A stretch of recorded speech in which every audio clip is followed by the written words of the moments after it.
Bismillahirrahmanirrahim.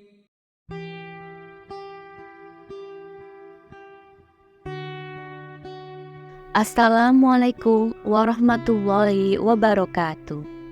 Para saudaraku semua, syukur alhamdulillah kita panjatkan kehadirat Allah Subhanahu wa Ta'ala karena kita masih bisa berjumpa lagi di channel ini. Semoga saudaraku semua selalu diberikan kesehatan, dilapangkan rezekinya, dipanjangkan umurnya, dan diampuni segala dosa-dosanya oleh Allah Subhanahu wa Ta'ala. Amin ya robbal alamin.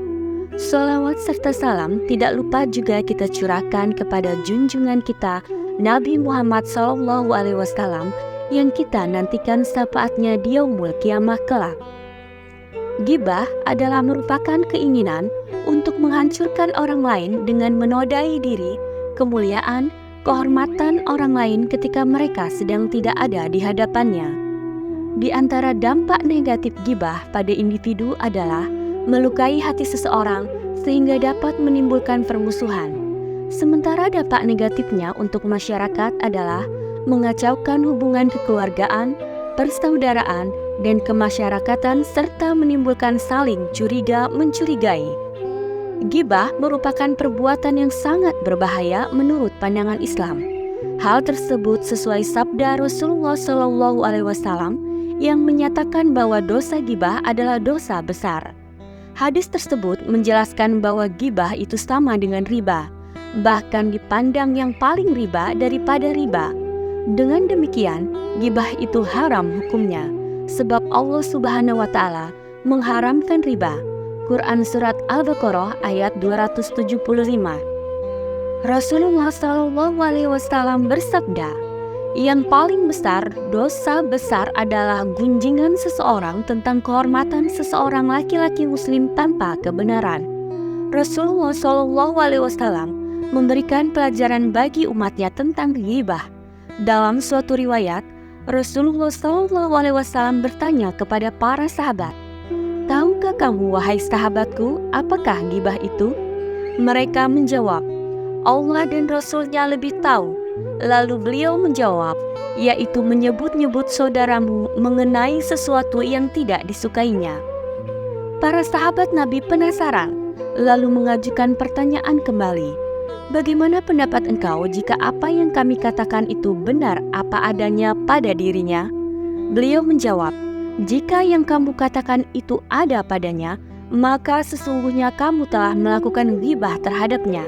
Dan jika yang kamu katakan itu tidak ada padanya, maka sesungguhnya kamu telah melakukan kebohongan atau fitnah mengenai dia." Sesuatu yang tidak disukai tersebut mengenai dirinya meliputi fisik, akhlak, nasab, dan hal-hal lain yang jelek tentang kekhususannya. Selain itu, Al-Quran dan hadis telah memperingatkan tentang ghibah dan melarang perbuatan tersebut berdasarkan firman Allah Subhanahu wa Ta'ala dalam surah Al-Hujurat ayat 12. Artinya, hai orang-orang yang beriman, jauhilah kebanyakan purba sangka atau kecurigaan, karena sebagian dari purba sangka itu dosa, dan janganlah mencari-cari keburukan orang, dan janganlah menggunjingkan satu sama lain. Adakah seorang di antara kamu yang suka memakan daging saudaranya yang sudah mati? Maka tentulah kamu merasa jijik kepadanya. Dan bertakwalah kepada Allah. Sesungguhnya Allah Maha Penerima Taubat lagi Maha Penyayang. Dampak ghibah dan dosa ghibah. 1. Mendapatkan siksa kubur. Rasulullah SAW mendengarkan siksaan dari dalam 2 kubur yang salah satunya disiksa karena dosa ghibah. Sehingga Rasulullah menjabarkan dosa ghibah tersebut melalui hadis yang telah kita dengarkan sebelumnya. 2. Menghanguskan pahala. Barang siapa yang tidak meninggalkan perkataan zur atau perkataan tercela, mengamalkannya, atau tindakan bodoh, maka Allah tidak butuh atas usahanya dalam menahan rasa lapar dan dahaga. Hadis riwayat Bukhari. Puasa digambarkan bagaikan bunga atau perlindungan yang sewaktu-waktu dapat dirusak atau dibakar oleh dosa ghibah. Ghibah yang dilakukan oleh orang puasa dapat berdampak pada pahala puasa di mana gibah akan menghabiskan pahalanya. Sehingga dalam hadis tersebut dijelaskan bahwa gibah dapat menghanguskan pahala bagi orang yang sedang berpuasa atau ibadah lainnya. 3. Menjerumuskan ke dalam api neraka. Tidak dijelaskan bahwa orang yang melakukan gibah akan dimasukkan ke dalam api neraka. Akan tetapi, dapat dipahami secara terbalik atau mafhum mukhalafah, bahwa orang yang menghalau atau menghindari perilaku gibah, maka Allah akan menyelamatkannya dari api neraka.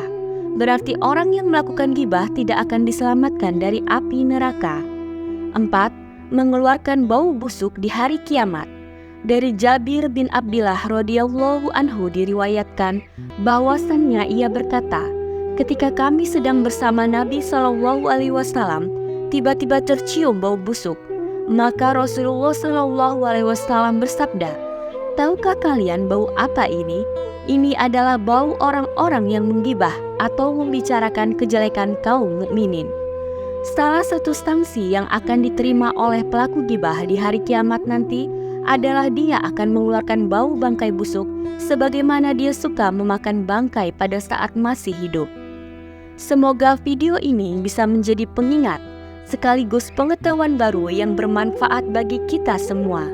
Jangan lupa like, komen, dan share video ini kepada sahabat dan keluarga kita agar kita semua dapat memahaminya dengan baik. Mohon maaf apabila ada salah-salah kata, karena kesempurnaan hanya milik Allah Subhanahu wa Ta'ala. Sampai jumpa di video selanjutnya. Wassalamualaikum warahmatullahi wabarakatuh.